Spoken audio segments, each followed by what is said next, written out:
राजा और दो गरुड़ों की कहानी। एक बार एक राजा दो गरुड़ के बच्चे लाया। राजा ने एक गरुड़ को अपने हाथ में लिया और अपने हाथ के झटके से उसे आकाश में उड़ा दिया।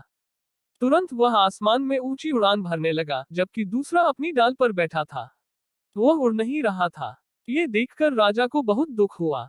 राजा ने अपने राज्य में ऐलान कर दिया कि जो कोई भी इस दूसरे गरुड़ को आकाश में उड़ाने में सफल हो जाएगा, तो उसे सोने के सिक्के बख्शीश में दिए जाएंगे।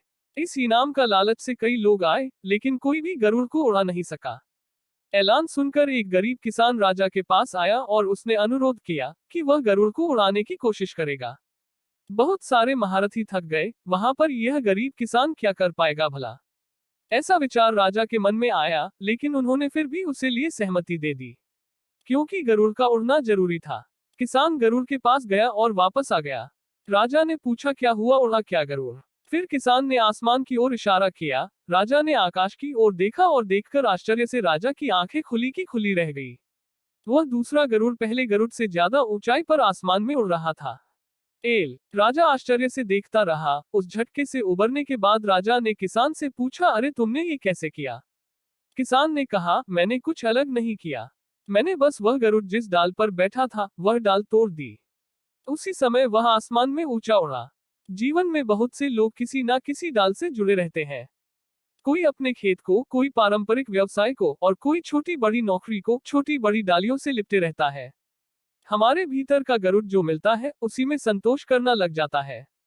जो नौकरी मिले तो फिर घर खरीद लो, बच्चे हो जाने के बाद उनकी पढ़ाई, फिर उनका सेटलमेंट, शादी, यह सब करना, फिर रिटायर हो जाना, बस जिंदगी खत्म। इसे कहते हैं मध्यम वर्गीय मानसिकता।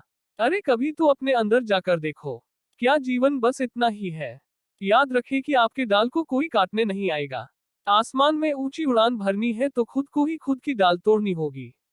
कभी खुद ही तोड़ कर देखो, जितना आप महसूस करते हैं उससे कहीं अधिक जीवन में करने को है। लेकिन आपने खुद को एक पारंपरिक मध्यवर्गीय मानसिकता की चार दीवारों में बंद कर लिया है। और इससे भी ज्यादा चिंता की बात यह है कि आप दुनिया को चार दीवारों के रूप में देखते हैं। फिर आप जिए हैं और जिएंगे, लेकिन कृपया अपने बच्चों को इन डालियों से ना बांधे। उन्हें मन की शांति के साथ आकाश में उड़ने दे। हो सके तो इनकी डाल को आप ही तोड़ दे, फिर देखना तुम्हारी डाली पर बैठा वह पंछी कैसे ऊंचे, बहुत ज्यादा ऊंचे उड़ता है। कहानी अच्छी लगी हो तो कमेंट करके जरूर बताएं और चैनल को लाइक सब्सक्राइब करना ना भूले और बेल आइकॉन को जरूर दबा दे। Thanks for watching.